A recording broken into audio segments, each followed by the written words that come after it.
Hello everyone, thank you for clicking this video. This is Chinraj talking to you. Friends, in this lesson, I would like to teach you how to use in whose name in English sentences through Tamil. So, are you all curious to learn English? Yes, let's get started. Before let's get started, if you're new to this channel, please do subscribe to this channel and also press the bell icon for new updates. So இன்றைக்கி இந்த வீடியோவில் இன் whose name அப்படிங்கிறத use பண்ணி நம்ம தமிழில் பேசிகிட்டு இருக்கிற ஒரு சில சென்டென்ஸை எப்படியெல்லாம் வந்து இங்கிலீஷில் பேசலாம், அப்படி நம்ம இங்கிலீஷில் பேசுறது மூலியமா எப்படி நம்மளோட கம்யூனிகேஷன் ஸ்கில்லை டெவலப் பண்ணலாம் அப்படின்னு தான் பார்க்க போகிறோம். ஸோ இன் ஹூஸ் நேம் அப்படின்னா யாருடைய பெயரில், யாருடைய பெயரில் நம்ம பேச்சு வழக்கில் சொன்னோம் அப்படின்னா யாருடைய பெயரில், இந்த இடம் யாருடைய பெயரில் இருக்குது, இந்த சிம் கார்டு யாருடைய பெயரில் இருக்குது, இந்த காரு யாருடைய பெயரில் இருக்குது, இந்த வீடு யாருடைய பெயரில் இருக்குது. ஸோ இந்த மாதிரி யாருடைய பெயரில் இருக்குதுன்னு சொல்லி நம்ம தமிழில் நிறைய சென்டென்சஸ் நம்ம டே டு டே லைஃப்பில் பேசிகிட்டு இருக்கோம் இல்லையா. அந்த மாதிரியான சென்டென்ஸை இங்கிலீஷில் பேசுறதுக்கு தான் இன் ஹூஸ் நேம் அப்படிங்கிறத யூஸ் பண்ணி ஃப்ரேசஸ் மேக் பண்ண போகிறோம். ஸோ இப்போ ஸ்ட்ரக்சர் தென் எக்ஸாம்பிள்ஸோட பார்க்கும்போது இன்னும் உங்களுக்கு கிளியராக அண்டர்ஸ்டாண்ட் ஆகும். Now look at this structure. Okay, இது யாருடைய பெயரில் இருக்குது அப்படின்னு கேட்குற எல்லா இடத்துலையுமே இன் ஹூஸ் நேம் அப்படிங்கிறத யூஸ் பண்ணிக்கலாம்.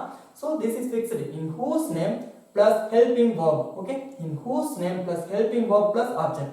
So this is very simple, isn't it? So now look at this example. In whose name is this SIM card? So இது யாருடைய பெயர்ல இருக்குது அப்படின்னு வந்துட்டாலே in whose name அப்படிங்கறத யூஸ் பண்ணிக்கலாம். இந்த SIM card யாருடைய பெயர்ல இருக்குது அப்படின்னு கேக்குறதுக்கு in whose name is this SIM card? In whose name is this SIM card? In whose name is this SIM card? In whose name is this SIM card? இந்த SIM card யாருடைய பெயர்ல இருக்குது. And second one in our list is in whose name யாருடைய பெயர்ல இருக்குதுன்னு வந்துட்டாலே in whose name. In whose name is this house? Yes, இந்த வீடு யாருடைய பெயர்ல இருக்குது. In whose name is this house? In whose name is this house? In whose name is this house? இந்த வீடு யாருடைய பெயரில் இருக்குது. And the last one in our list is in whose name is this property? Yes, இந்த property யாருடைய பெயர்ல இருக்குது. In whose name is this property? In whose name is this property? In whose name is this property? இந்த property வந்து யாருடைய பேர்ல இருக்குது. இந்த கிரவுண்ட் யாருடைய பேரில் இருக்குது.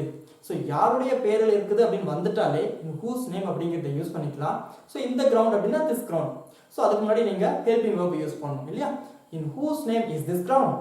இன் whose name is this ground. In whose name is this ground.